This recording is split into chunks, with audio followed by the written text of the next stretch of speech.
Hey everyone, it's Mike Schellenberger for Public.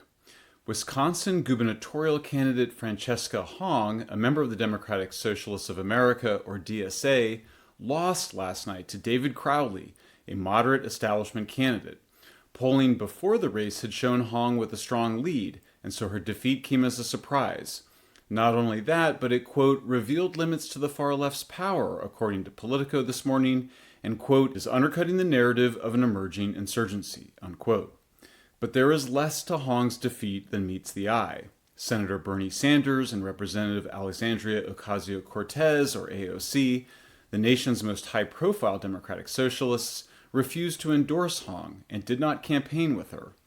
Quote, Bernie, AOC, and most national groups stayed out, a progressive Democratic strategist told Politico. Quote, Abdul El Sayed was a great foot forward, Graham Plattner was not, and we didn't need our political reputation hanging on this race, unquote. Other DSA stars such as Malat Kiros and Chris Robb, who had campaigned for progressive primary candidates in Michigan and Colorado, also refused to campaign for Hong. Said a Democratic operative, quote, there's a reason the institutional left mostly stayed away. The people who made those calls are relieved. Nevertheless, Hong's defeat is still significant. Crowley had dropped out of the race before jumping back into it and surging past Hong.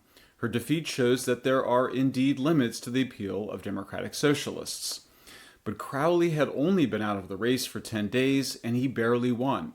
He left the race on July 8th and reemerged on July 18th.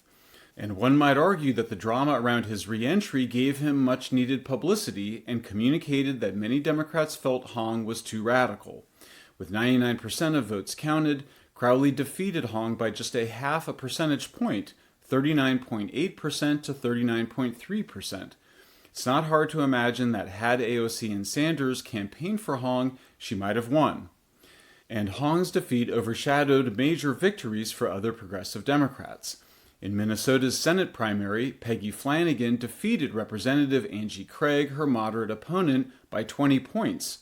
Notably, Sanders campaigned for Flanagan. Though Flanagan is not a DSA member, her positions are closer to the DSA than to moderate Democrats like Crowley. A progressive Democrat also won the primary to replace Craig, and another Sanders-backed candidate, Rebecca Cook, won the primary for Wisconsin's 3rd District, 61% to 39%. Hong's defeat is thus the exception to the trend. Democratic Socialist of America Abdul El Sayed won the Michigan Senate Democratic primary last Tuesday, despite millions in super PAC spending branding him too extreme. He defeated a candidate backed by the state's governor and the Democratic establishment. The DSA has won in 24 races during this year's election cycle alone. As Politico notes, many left-wing Democrats view Hong's defeat as a good thing, as Crowley has a better chance than Hong of winning in the general election this November. An advisor to Democratic donors who advises progressive candidates told Politico that Hong's loss is, quote, a good thing for the movement, unquote. The person explained that, quote, this is a far better outcome and says that it is so close that a progressive who doesn't say the dumbest shit in the world, like Thanksgiving should not exist, would have won. What makes DSA's rise so strange is that generations of scholars have concluded that American culture is fundamentally anti-socialist. The German economist Werner Sombart famously asked, if you're not already a subscriber, please subscribe now to support Public's award-winning investigative journalism, to read the rest of the article, and to watch the full video.